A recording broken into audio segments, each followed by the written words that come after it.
Hello friends, तो आज हम यहाँ सॉल्व करेंगे कक्षा 12 के गणित का एक्सरसाइज 8.1 का क्वेश्चन नंबर 9।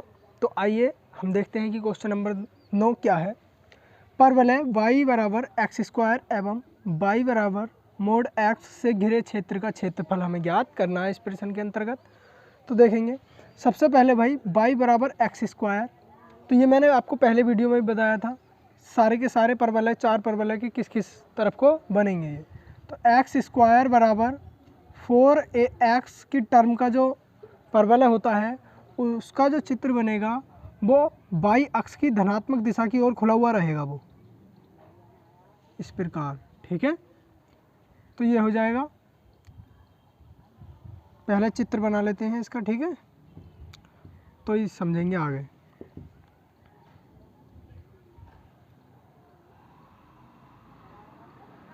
चलिए देखिए, हमारा चित्र बन करके लगभग तैयार ही है। यह है हमारा y अक्ष, एक्स डैश एक्स, और ये y, और ये क्या बिंदु होगा, ये होगा हमारा 0,0। ठीक, अब वक्र तो हमने बना दिया है। जो एक्स स्क्वायर बराबर 4ax की टर्म का वो होता है वक्र, वो हमने बना दिया। ठीक, वक्र यानी परवलय। ठीक, अब इसको सॉल्व करेंगे हम। तो पहले लिख लेंगे जो जो हमें दे रखा है। दिया हुआ क्या क्या है, एक परवलय दे रखा है, परवलय y बराबर एक्स स्क्वायर, एक तो ये दे रखा है। ठीक है, तो y बराबर जो मोड x है इसका क्या अर्थ है, तो देखेंगे भाई y बराबर मोड x लिख दो, या फिर अगर मोड से बाहर लिखेंगे क्वांटिटी को तो वो प्लस और माइनस दोनों चिन्हों के साथ लिखी जाएगी। तो इसका अर्थ है कि y बराबर प्लस माइनस x। ठीक है, ये हो जाएगी हमारी इक्वेशन नंबर 2। ठीक, अब ये जो y is equal to plus minus x है, ये दो सरल रेखाएं होंगी। क्यों? क्योंकि एक तो जब y बराबर पॉजिटिव x होगा, और एक जब y बराबर नेगेटिव x होगा। ठीक है, जब दोनों सरल रेखाएं होंगी, क्यों होंगी भाई, क्योंकि इधर y है और इधर केवल x है। अगर इनमें कोई भी अंक होता तो ये ऊपर नीचे हो सकती थी। ठीक है, या फिर कोई इधर कोई सी चीज़ जुड़ रही होती, या कोई और होता अंक जुड़ा हुआ, या कोई भी अचर राशि होती, तो ये सरल रेखाएं नहीं होती फिर, है ना, मान सकते थे हम। लेकिन फिलहाल ये इसमें कोई भी नहीं है, तो ये सीधे सीधे हमें दिखाई दे रहा है बिल्कुल कि ये बिल्कुल सरल रेखाएं हैं। अर्थात जितना मान x का होगा, मान लीजिए भाई y बराबर ये एक x है, अगर जितना मान x का आएगा उतना ही किसका होगा, y का भी होगा यहाँ पर। तो दोनों के ही बिंदु क्या होंगे, समान होंगे। तो 0,0 हो जाएगा एक। तो जब भी बिंदु समान होते हैं सरल रेखा 0,0 से जरूर गुजरती है ना। और अगला क्या होगा, मान लीजिए भाई सरल रेखा ये हुई, ये गुजरी एक। ठीक, तो ये जो बिंदु है जहाँ इस रेखा ने इस वक्र को काटा, इस बिंदु के निर्देशांक क्या होंगे। ठीक, तो ये निकालेंगे हम। फिर एक रेखा हमने किधर खींची, ये तो जब हो गया जब y बराबर प्लस का x था, तो इधर को खींचेगी सरल रेखा। जब y बराबर यहाँ से माइनस का x होगा तो रेखा इधर खींचेगी। ठीक है, तो एक ये हो जाएगा बिंदु, इस वाले बिंदु के निर्देशांक और इस वाले बिंदु के निर्देशांक हमें चाहिए। ठीक है, तो देखेंगे ये वाला जो y का मान है ये हम समीकरण 1 में लगाएंगे, यानी वक्र और रेखाओं के प्रतिच्छेद बिंदु ही तो चाहिए हमें। ये रहा वक्र और ये रही हमारी दोनों रेखाएं, तो इन दोनों के जो प्रतिच्छेद बिंदु हैं वो चाहिए। तो दोनों की इक्वेशनों को हल करके ही प्राप्त होंगे हमें। तो यहाँ लिखेंगे समीकरण 1 में y का मान रखने पर, y का मान रखने पर, तो देखिए भाई समीकरण 1 में y का मान रख देंगे हम। तो y का मान कितना है, प्लस माइनस x और बराबर एक्स स्क्वायर है। सही, जब हम इसको इधर लेकर के जाएंगे तो ये एक्स स्क्वायर ये वाला तो ऐसे ही, और इस वाली टर्म को अगर हम इधर लेकर के गए तो ये प्लस माइनस में ही थी, तब भी प्लस माइनस में ही रहेगी, क्योंकि एक चिन्ह इसका माइनस से प्लस हो जाएगा, दूसरा प्लस से माइनस हो जाएगा। तो यहाँ पर भी प्लस माइनस ही, या फिर इसको लिख लेंगे माइनस प्लस। ठीक है, x और बराबर में क्या बचेगा, 0। अब यहाँ से दोनों जगह से x क्या है, कॉमन बाहर निकाल लेंगे। यहाँ से बचेगा x और माइनस प्लस 1 और इजिकल टू 0। ठीक है, अब यहाँ से क्या क्या मान प्राप्त होंगे, देखो एक बार जब हम x बराबर लेंगे तो ये वाली ब्रैकेट कहाँ चली जाएगी, 0 के बट्टे में, तो एक तो आ जाएगा x का मान 0, और जब x को हम 0 के बटे में पहुंचा देंगे तो x प्लस माइनस 1 बराबर बचेगा 0, तो यहाँ से आएगा एक मान प्लस का निकल करके और एक मान माइनस का, ठीक। तो x के ये वाले 3 मान आ जाएंगे, तो यहाँ से लिख देंगे हम x बराबर 0, -1, +1, ठीक है। ये 3 मान हमें प्राप्त हो गए। अब इन वाले तीनों मानों से हम y के मान प्राप्त कर सकते हैं, ठीक है। देखो जब हम x का मान 0 लगाएंगे तो y बराबर भी कितना हो जाएगा, 0 हो जाएगा। जब हम x का मान माइनस का 1 लगाएंगे तो y का मान कितना आ जाएगा, y का मान आएगा हमारा, यहाँ पे से देखेंगे इस वाली इक्वेशन से, y का मान कितना आएगा, y का मान आएगा +1, ठीक है। और जब x का मान यहाँ से ये वाला रखेंगे हम +1, तब भी कितना रहेगा, y का मान +1 ही रहेगा, ठीक है। इसमें क्यों नहीं लगा रहे हैं, क्योंकि ये 2 रेखाएं हैं एक साथ, ठीक। ये एक नहीं है, ये 2 रेखाएं एक साथ हैं। इसको हम ऐसे भी लिख सकते हैं अलग अलग, y बराबर एक x और y बराबर -x, ठीक है। इस प्रकार भी लिख सकते हैं हम इसको या करके, ठीक है। तो इस वजह से जो हमें x का मान है वो यहाँ पर लगा करके देखना है y के मान प्राप्त करने के लिए, ठीक। अब जब हमारे ये वाले मान प्राप्त हुए तो हमें y के मान कौन से प्राप्त हो जाएंगे, तो लिखेंगे अतः y बराबर, जब 0 रखेंगे तो y बराबर भी 0 आ जाएगा, माइनस का 1 रखेंगे तो ये x के स्क्वायर के कारण किस चीज़ का हो जाएगा, प्लस का, और जब प्लस का 1 रखेंगे तो प्लस के 1 का वर्ग भी क्या रहेगा, 1 ही रहेगा, ठीक है। तो y के मान ये हो जाएंगे, ठीक है। y के मान y बराबर इतना होगा, ठीक है। अब देखिए यहाँ पर जब x बराबर 0 तो y बराबर भी 0, तो वो तो पॉइंट ये रहा, ठीक, ये वाला। और जब x बराबर माइनस का 1 तो y बराबर प्लस का 1, तो x बराबर माइनस का 1 जो आएगा वो इधर आएगा, ठीक है, इधर। तो x बराबर माइनस का 1 तो y का मान 1, ठीक है। तो ये वाले बिंदु हो जाएंगे इस वाले के -1, ठीक है। और इसी प्रकार इस वाले के बिंदु क्या हो जाएंगे, 1, हो जाएंगे, 1, ठीक।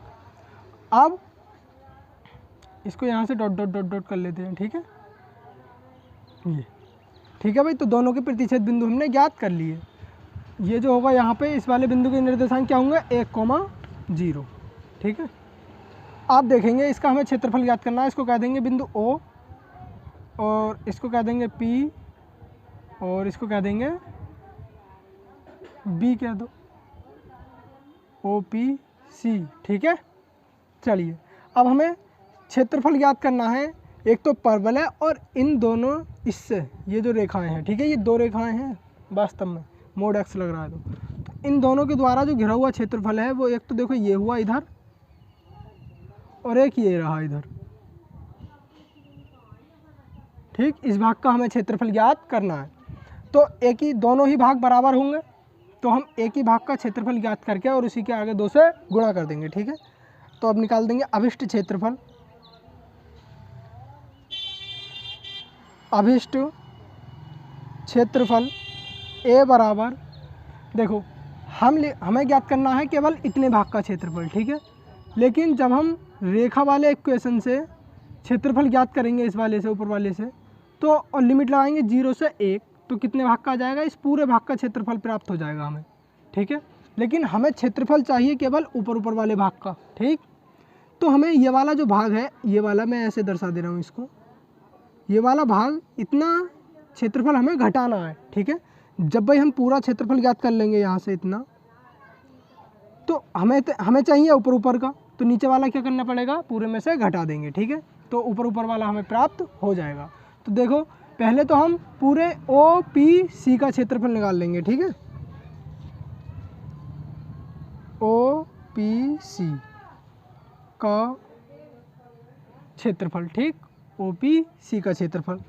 अब इस क्षेत्रफल में से हमें घटा देना है किसका, ये जो नीचे वाला क्षेत्रफल है। यहाँ पे एक बिंदु कोई और मान लेंगे, इसको कह देंगे D, ठीक है। तो कौन सा वाला क्षेत्रफल घटा देना है हमें, OPCD, या फिर इधर से कह देंगे ODCP। ये वाला जो क्षेत्रफल है इसके नीचे का, ये क्या कर देंगे हम, घटा देंगे, ठीक है। OPCD, का क्षेत्रफल, ये वाला क्षेत्रफल हमें घटा देना है, ठीक है। अब इस प्रकार हमने ज्ञात किया इतने भाग का क्षेत्रफल जो इसमें ये छायांकित था लाइनिंग से, ठीक है। लेकिन हमें इस वाले भाग का भी हाथों हाथ बताना है, तो इसी के आगे हम क्या लगा देंगे, 2 लगा देंगे, ठीक है। तो अब देखिए 2 और इस वाले भाग का जब हम क्षेत्रफल ज्ञात करेंगे तो लिमिट कहाँ से लगाएंगे, 0 से 1, और इस वाले भाग का जब हम पूरे भाग का क्षेत्रफल ज्ञात कर रहे हैं तो ये किसके अंडर आ रहा है, इस रेखा के नीचे पूरा का पूरा भाग आ रहा है, तो यहाँ पे लगाएंगे रेखा वाला समीकरण। तो रेखा में क्या है, रेखा में लगाएंगे हम y बराबर x, प्रथम चतुर्थांश के लिए रखें तो y बराबर x, यानी y के स्थान पर रखेंगे हम x, तो x dx हो जाएगा ये यहाँ पर, ठीक है। और माइनस 0 से 1, लिमिट तो वही रहनी है 0 से और 1, ठीक है, क्योंकि यहाँ तक का ही क्षेत्रफल हमें नीचे वाले भाग का घटाना है। अब इसके लिए जो हम इक्वेशन लगाएंगे ये किसके अंडर आ रहा है, देखो ये नीचे वाला जो क्षेत्रफल है ये आ रहा है वक्र वाले इससे, ठीक है, लग करके वक्र से लग करके आ रहा है ये वाला क्षेत्रफल, तो इसके लिए लगाएंगे हम वक्र वाला समीकरण। वक्र में वाला समीकरण क्या था, y बराबर x² था, तो यहाँ पर रखेंगे हम x² और dx, ठीक, इजिकल टू 2 इंटू, इसका समाकलन करेंगे तो ये हो जाएगा x²/2 और लिमिट, एक और ब्रैकेट चढ़नी है भैया इस पर, तो यहाँ पे ऐसी वाली ब्रैकेट लगा देते हैं, ठीक है। लिमिट चढ़ाएंगे 0 से 1 और माइनस इसका समाकलन करेंगे तो ये आ जाएगा x की घात 3/3 और इस पर लिमिट चढ़ाएंगे 0 से 1, ठीक है। अब बराबर देखो 2 तो ऐसे ही बाहर वाला, और इसमें लिमिट अप्लाई करेंगे तो x के स्थान पे 1 रखेंगे तो ये हो जाएगा 1/2 माइनस लोअर लिमिट लगाएंगे तो 0, ठीक है, ये हो गया भाई। फिर माइनस इसमें लिमिट लगाएंगे, पहले अपर लिमिट लगाएंगे तो 1/3, फिर माइनस लोअर लिमिट लगाएंगे तो 0, ठीक है। अब देखो नीचे को जगह ना होने के कारण इधर ही लिख रहा हूँ, ठीक है, क्योंकि क्या पता बीजा दिखाई ना दे फिर, ठीक। तो फाइनली ये कितना आ जाएगा, 2 तो ऐसे ही, यहाँ से 1/2 और यहाँ से माइनस के 1/3, तो 1/2 माइनस 1/3, ठीक है, इजिकल टू 2 तो ऐसे ही, दोनों का एलसीएम आ जाएगा इनका 6 और 3, 2 का पहाड़ा 6 में 3 बार, 3 एकम 3 माइनस 3 का पहाड़ा 6 में 2 बार, 2 एकम 2 हो जाएगा, बराबर 3 में से 2 घटाएंगे तो 1 बचेगा 1/6, तो बाहर वाला 2 ऐसे ही गुणा 1/6, 2 एकम 2, 2 तिया 6, तो बराबर कितना आया ये 1/3 वर्ग इकाई, 1/3 वर्ग इकाई, ये आ गया अभिष्ट क्षेत्रफल, ये हो जाएगा हमारा उत्तर, ठीक है।